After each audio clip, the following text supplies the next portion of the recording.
மல்லி 2 ரூபாய் உன் குந்தலேறி உதிரும் பூ கோடி ரூபாய் பஞ்சு மிட்டாய் 5 ரூபாய் நீ பாதி தின்று தந்ததால் லட்ச ரூபாய்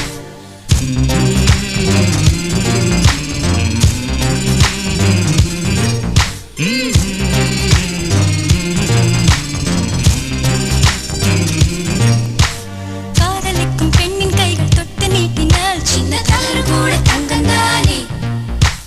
காதலிக்கும் பெண்ணின் வண்ண கண்ணம் ரெண்டிலே மீண்டும் பருவம் கூட பவழம் தானே சிந்தும் வேர்வை திருத்தமாகும் சின்ன பார்வை மோட்சமாகும்